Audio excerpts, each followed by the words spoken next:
Olá, sou a professora de Química Graziele Lima e daremos início ao nosso volume 3, tá? Nossa unidade 1, tema 1, onde nós vamos discutir sobre atmosfera e modelo cinético. Ou seja, nessa unidade nós vamos estudar a atmosfera e, consequentemente, nós vamos estudar gases, tá? Porque a atmosfera é composta de gases e nada melhor do que estudá-la para a gente conseguir aplicar certos estudos de gases na atmosfera, porque é uma coisa que a gente tem no nosso cotidiano, tá? E por que esse assunto, esse assunto gases, atmosfera, é um assunto tão importante?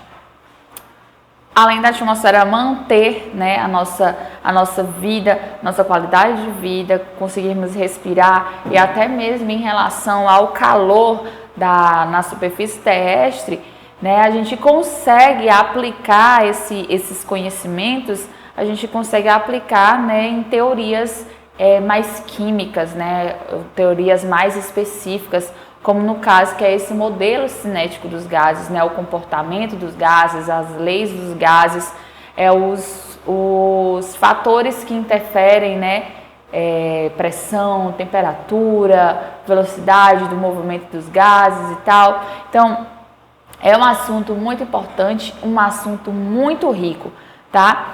E hoje, agora nesse tema 1, na nossa aula de hoje, nós vamos começar estudando justamente sobre a atmosfera terrestre, suas regiões, os recursos que a gente consegue tirar da atmosfera, algumas reações que acontecem e principalmente dar início ao estudo do comportamento dos gases, certo?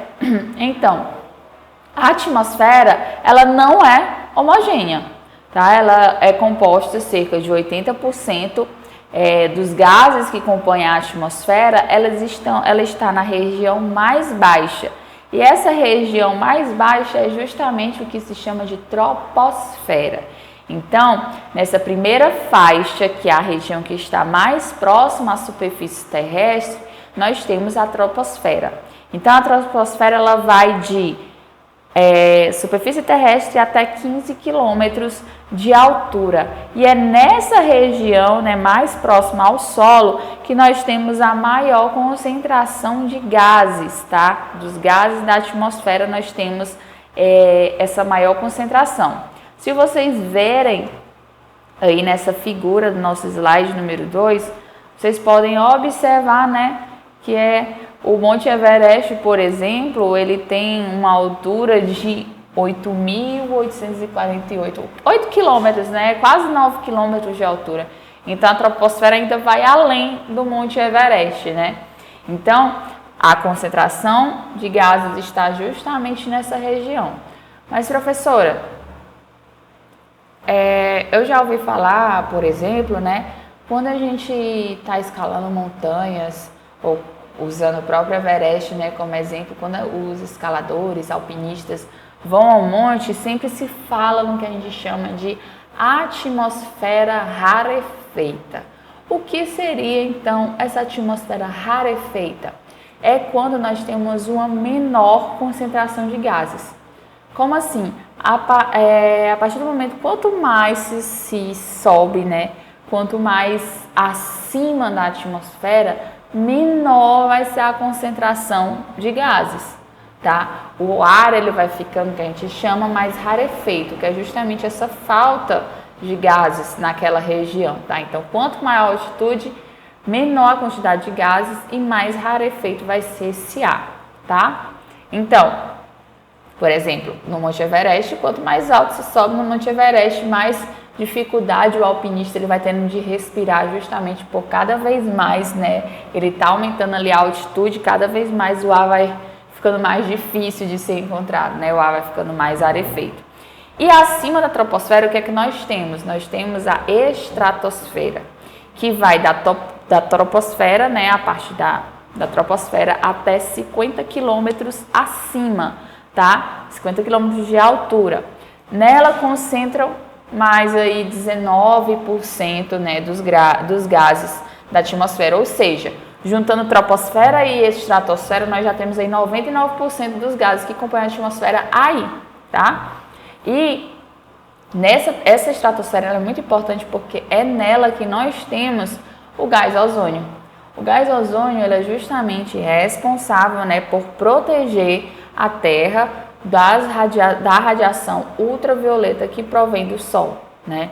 E ele protege a Terra porque ele é responsável por essa absorção dessa radiação, porque em grande quantidade ela acaba sendo nociva ao homem. Então, é muito importante termos a atmosfera em volta, né, nessa região da estratosfera, com essa quantidade, né, de ozônio justamente para proteger o planeta dessa radiação ultravioleta, tá? Então, a estratosfera é muito importante, né, a gente saber que ela é importante por conta que o ozônio se encontra nessa região da atmosfera.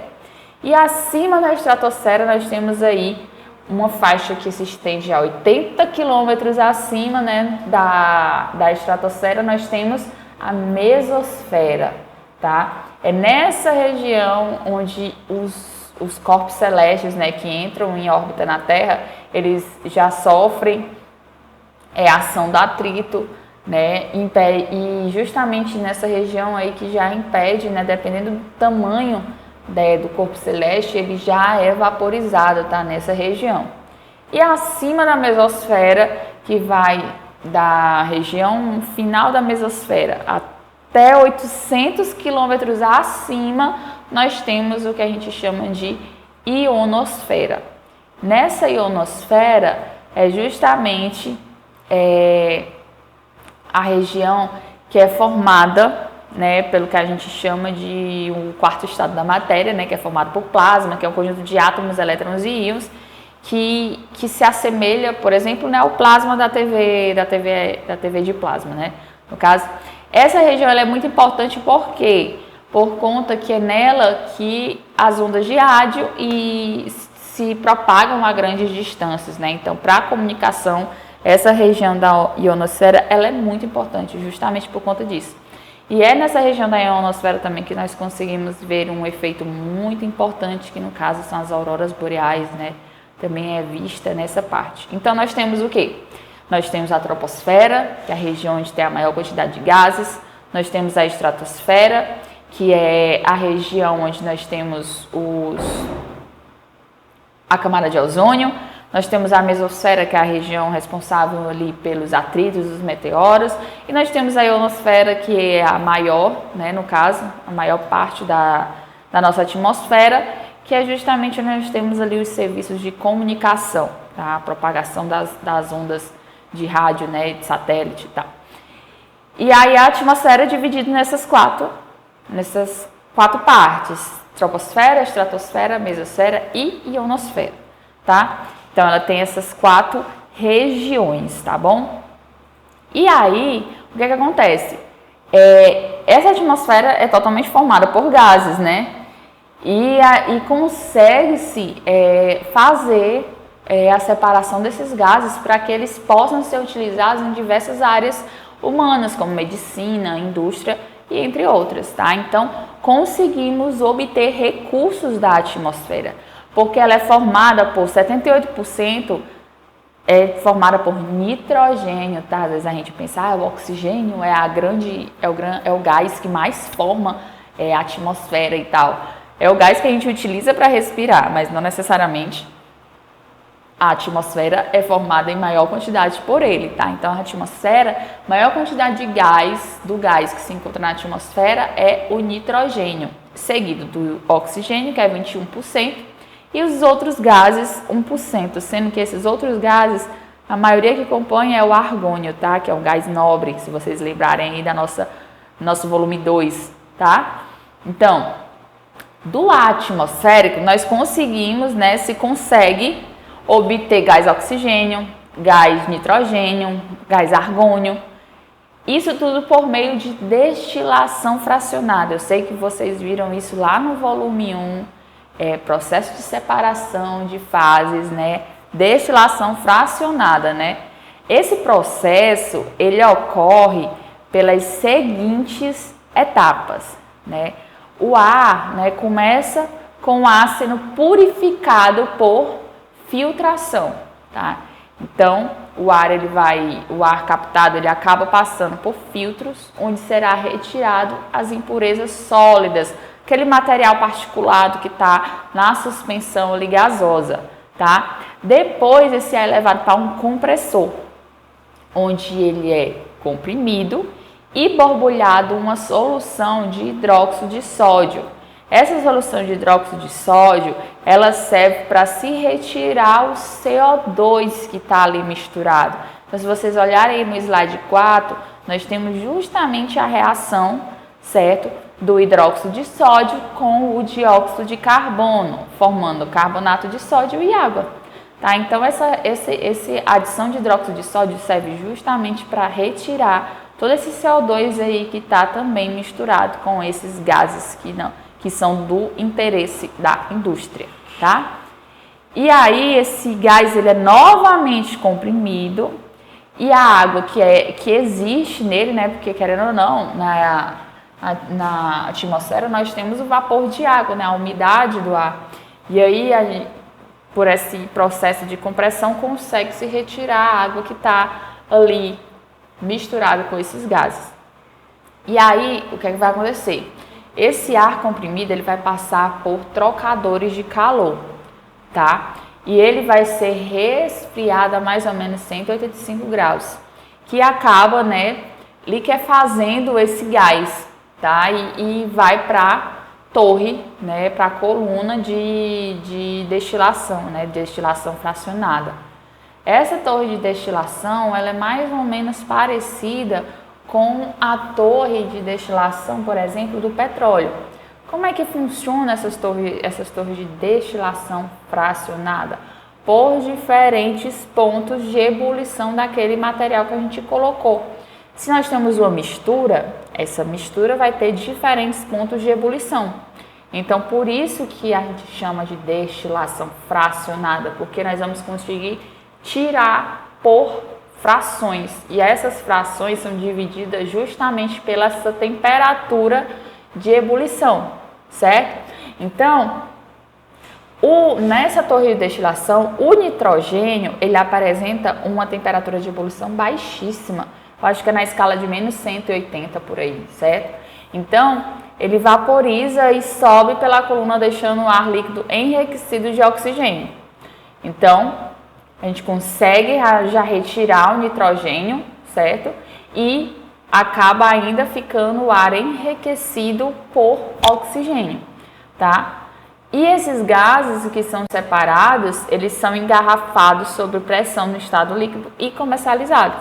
Então, esse processo de diferença, né, de destilação fracionada, ela é muito útil, porque ela consegue fazer uma separação bem específica desses gases, justamente porque eles apresentam uma diferença, né, de temperatura, de ebulição, bem distintas, né?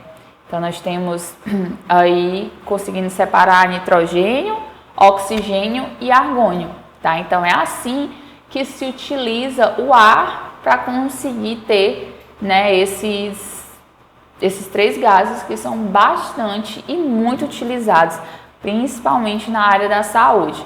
Então, no próximo slide, nós vamos dar aqui uma olhadinha de como é que pode ser utilizado justamente esses gases, né, no dia a dia. Então, o oxigênio, ele é utilizado em diferentes indústrias. No enriquecimento a gente viu no tema 2, né, o enriquecimento do ar dos fornos da siderurgia, por exemplo. Aquele ar, né, quente que entra é justamente, né, o gás oxigênio aí que é responsável pelo enriquecimento de ar desses alto-fornos, né, na siderurgia. Então, ele é muito importante. Também é utilizado na fusão e na redução metalúrgica, na produção de papel e celulose, porque o oxigênio ele pode ser utilizado juntamente com o peróxido como um branqueador, porque querendo ou não, na indústria do papel, né, precisa se branquear a celulose, tá? Para ficar aquela folha de ofício, né, bem branquinha, então se utiliza oxigênio. Nos processos de corte e solda, né, aqueles processos de solda com soldas de acetileno, precisa de oxigênio, tá, para alimentar a solda. E principalmente na medicina, né, o gás oxigênio, né, que é utilizado em respiradores de UTI, nas incubadoras de recém-nascido, em tratamentos intensivos, cirurgias e tal. Então, ele é bastante utilizado nessa parte cirúrgica. E como ele é utilizado bastante na saúde, esse ar ele tem que ser, né, apresentar uma excelente pureza, né? Não pode estar contaminado, que é por isso que existe aquela parte no processo de síntese, no processo de obtenção do gás oxigênio, aquela parte da retirada das impurezas, que é no processo de filtração, para retirar as partículas sólidas que estão lá em mistura, né? Também a retirada do gás carbônico, porque não é interessante ter resquícios de gás carbônico nesse gás oxigênio que está sendo utilizado na medicina, né, nos hospitais. Então, é retirado esse gás carbônico, como nós vimos, com o auxílio do hidróxido de sódio, né, para formar o carbonato de sódio, que vai precipitar e vai ser facilmente retirado daquele sistema. Tá? Então, o gás oxigênio aqui utilizado, ele precisa, né, apresentar essa pureza. Tá? O gás nitrogênio, no caso, né, ele é bastante utilizado na produção do gás amônia, que é a principal matéria de formação de quem? Dos fertilizantes, tá? Os fertilizantes são utilizados, né, na agricultura. E como vocês sabem, o Brasil, ele é um dos campeões aí no agronegócio, né? E precisa, assim, então, bastante. Essa indústria de fertilizantes, ela também é muito forte aqui no Brasil por conta da lei da oferta e da procura, né? Procura-se bastante a utilização de fertilizantes. E o nitrogênio, ele está aí atrelado a essa produção, né? Nessa escala industrial como matéria-prima.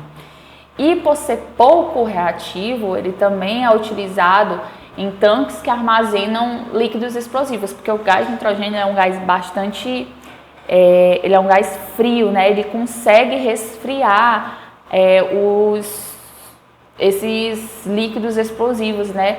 Tentando manter eles estáveis, né? Também é utilizado no transporte de alimentos para evitar a oxidação de bolor, de impurezas e insetos, né? É utilizado também durante a produção de circuitos eletrônicos, justamente no resfriamento, né, para não ocorrer esse alto aquecimento. Ele é utilizado também na fabricação de borracha, de plástico. Ele é utilizado justamente para evitar reações indesejadas.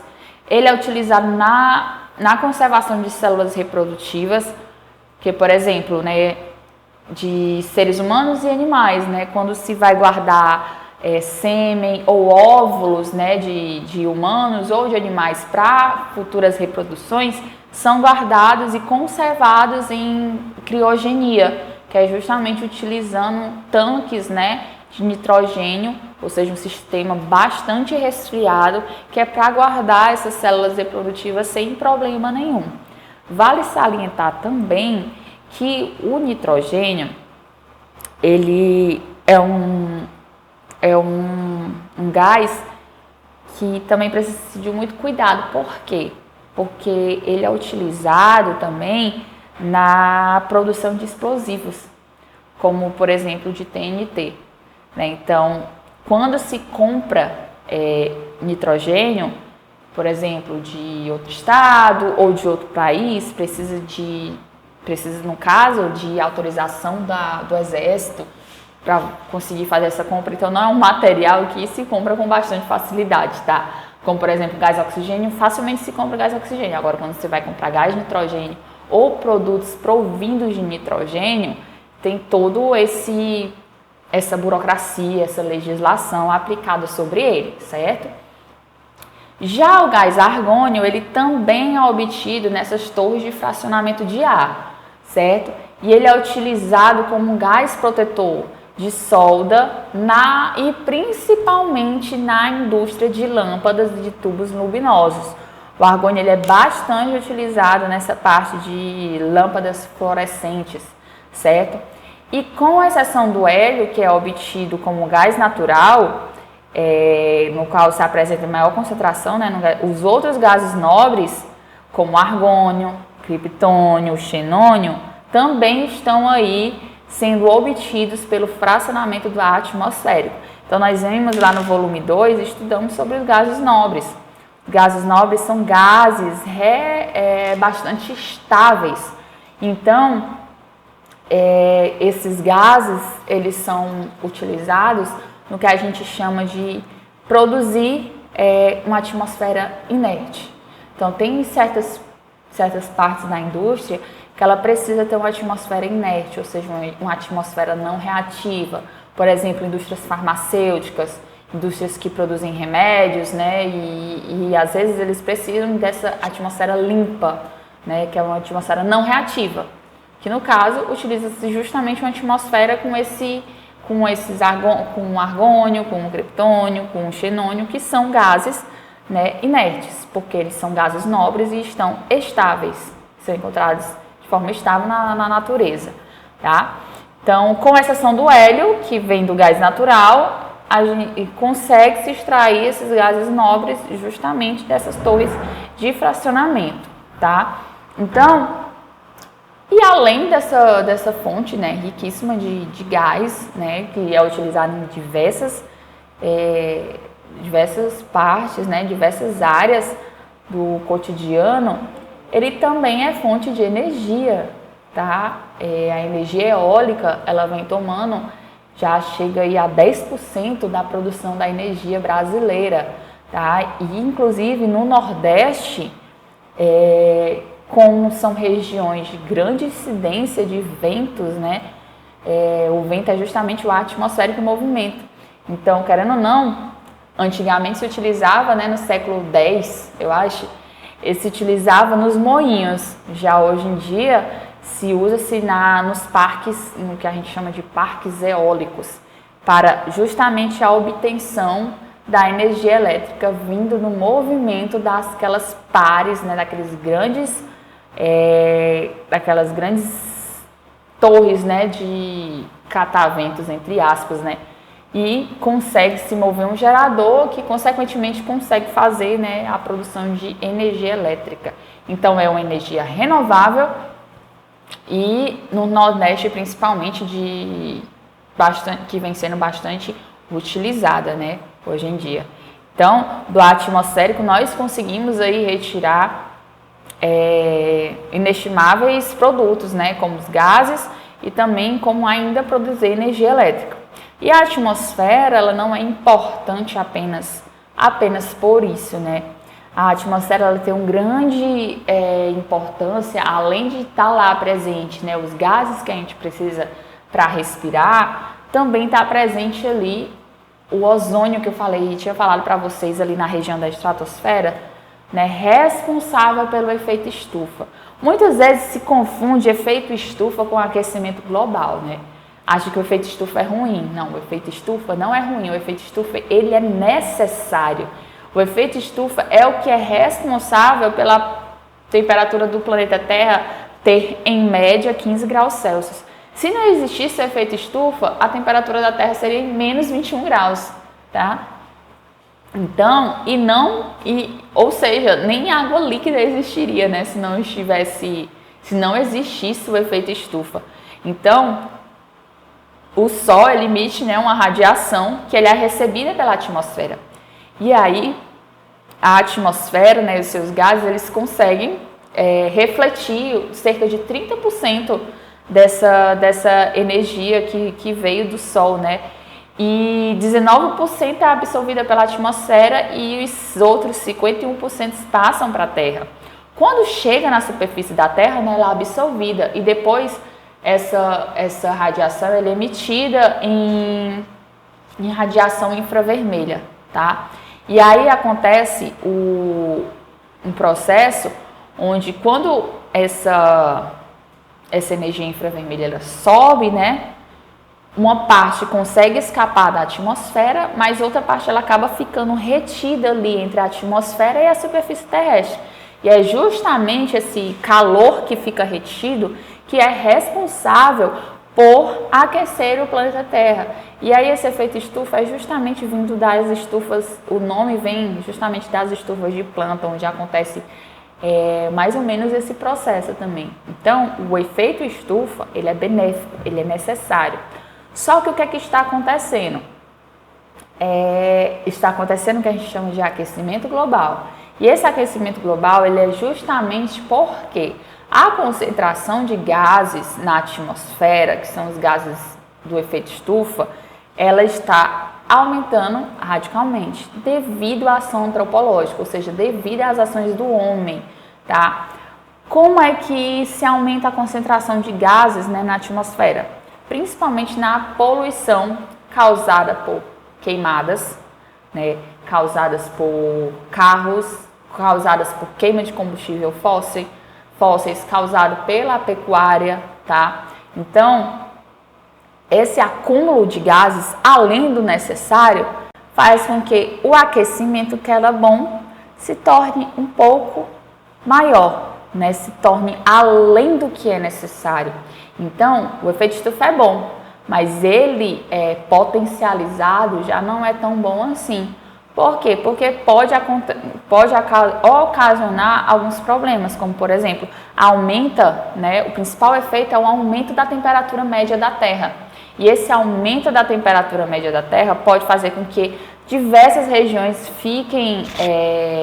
possam virar desertos. O derretimento das calotas polares podem vir a submergir, né, a costa de alguns continentes. Os tufões e furacões, eles passam a ser mais intensos, certo? Então, essas são uma das consequências do aumento do aquecimento global, né? E no Brasil, aqui, a principal causa do aumento do aquecimento global são as queimadas, principalmente da floresta amazônica, certo? E também a queima de combustíveis fósseis, né, gasolina, o gás natural e tal, e também, né, a pecuária, né, o rebanho bovino, ele libera CH4 na atmosfera devido à digestão dos animais. E como o Brasil é um grande, né, produtor,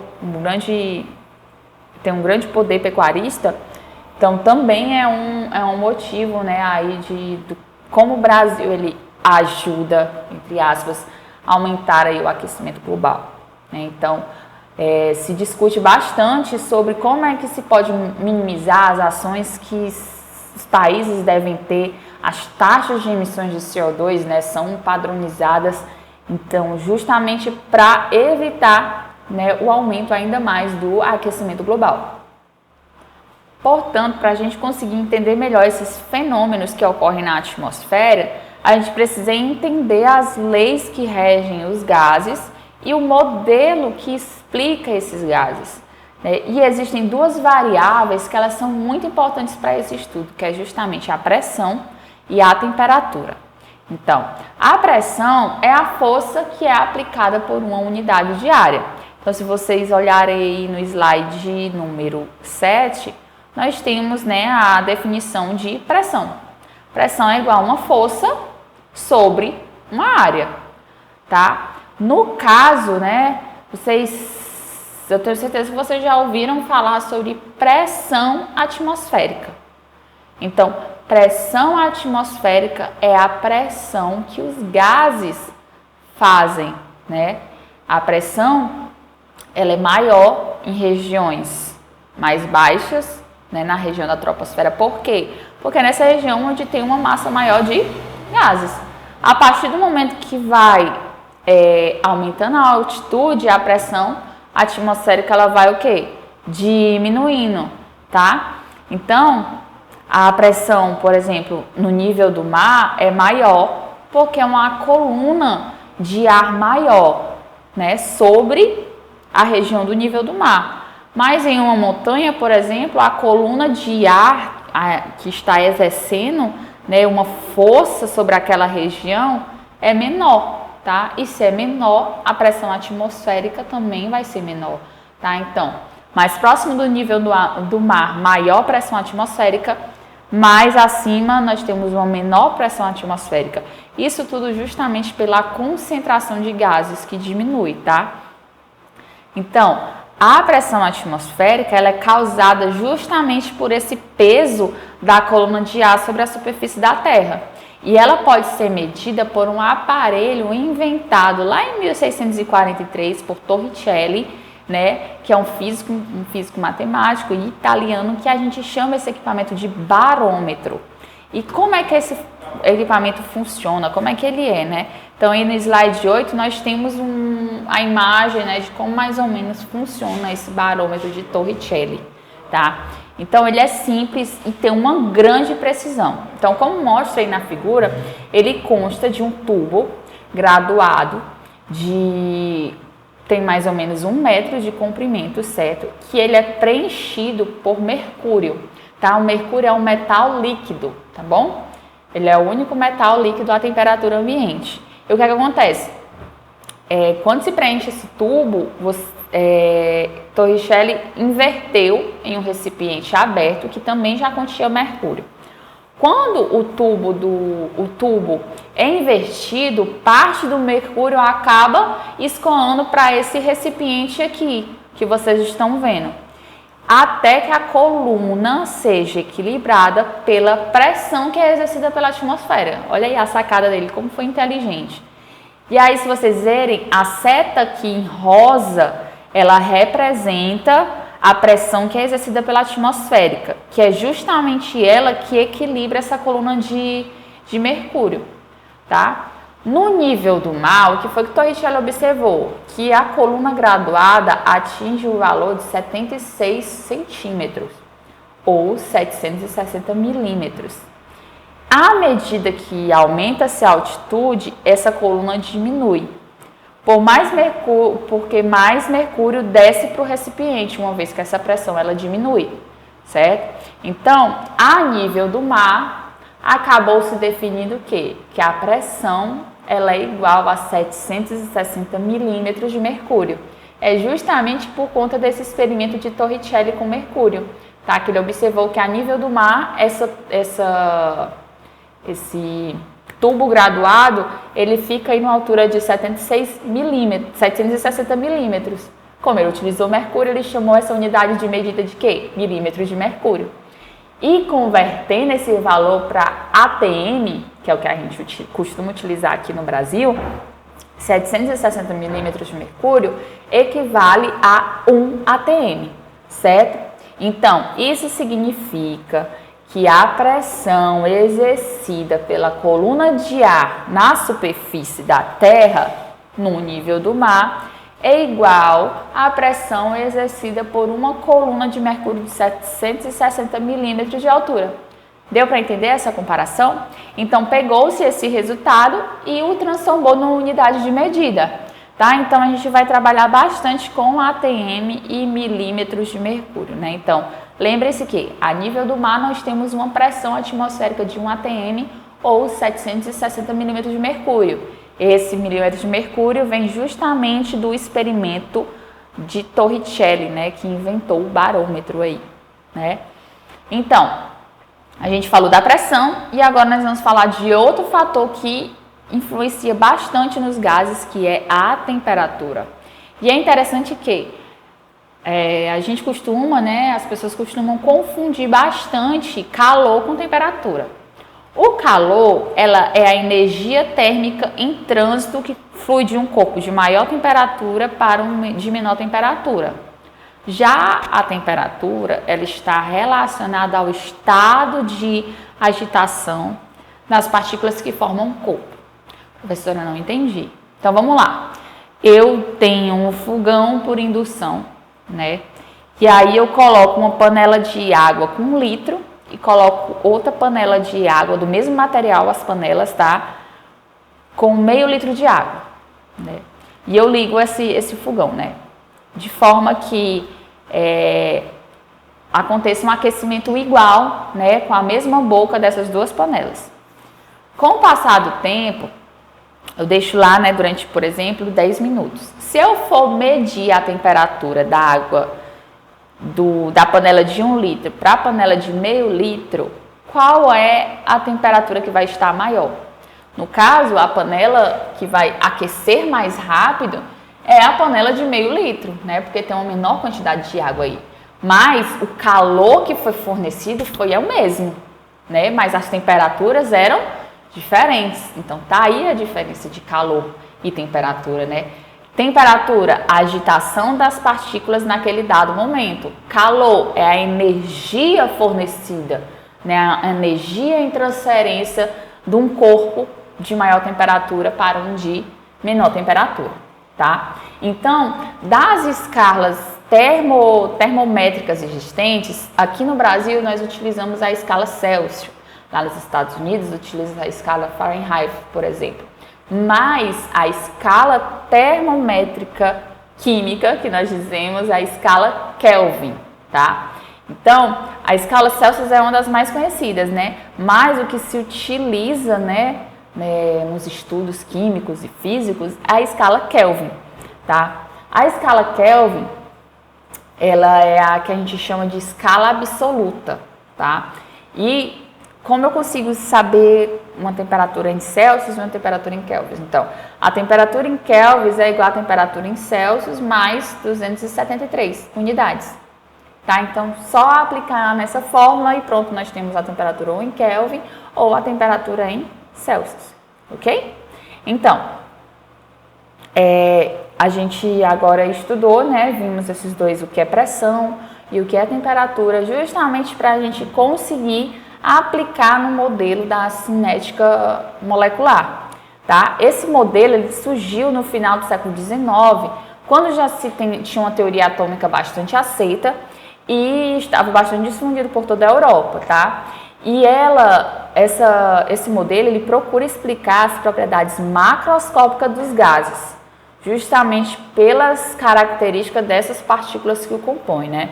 Então, ficou-se definido que, primeiro, o gás ele é formado por um conjunto de moléculas que estão em constante movimento, tá? Então, as moléculas do gás elas não ficam paradas, né? Eles estão em constante movimento.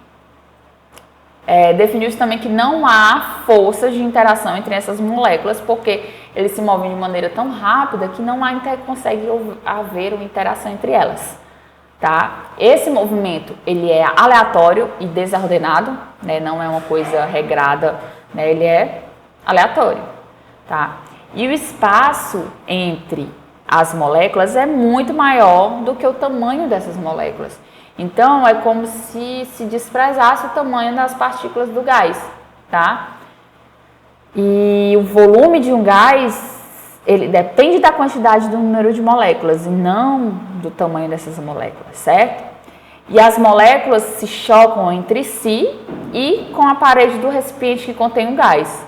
E esses choques, eles pressupõem que eles são totalmente elásticos, ou seja, são choques que não há perda de energia.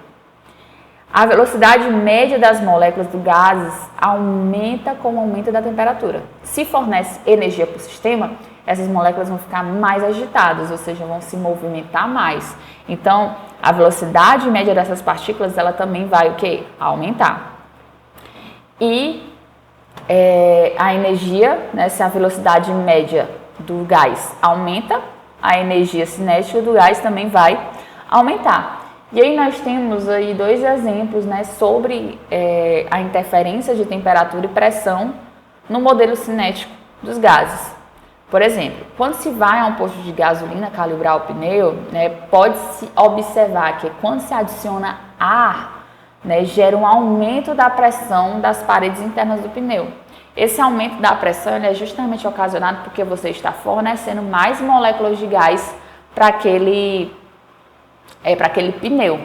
Isso acaba ocasionando o quê? Maior quantidade de choques, né, das moléculas contra as paredes internas do pneu, que faz com que a pressão seja aumentada, né? Então, quanto maior a quantidade de gás, maior a quantidade de choques e, consequentemente, maior a pressão daquele recipiente. Outro exemplo, agora falando de temperatura, é que o calor de um incêndio pode explodir um botijão de gás.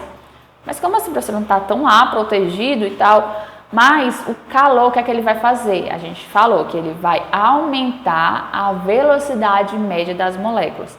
Se ele vai aumentar a quantidade de moléculas, aumenta o tanto de choques contra as paredes do recipiente.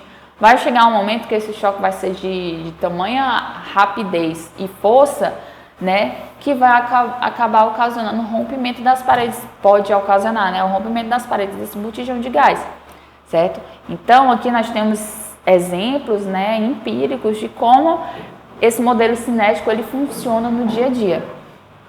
Então, queria pedir para vocês, né, no caso, resolver os exercícios desse capítulo, né, desse tema. E no próximo tema, no tema 2, nós vamos estudar, né, como esses gases, né, eles também interferem na rapidez das reações e como a temperatura e a pressão, elas também interferem na rapidez das reações, né? Então, até a próxima.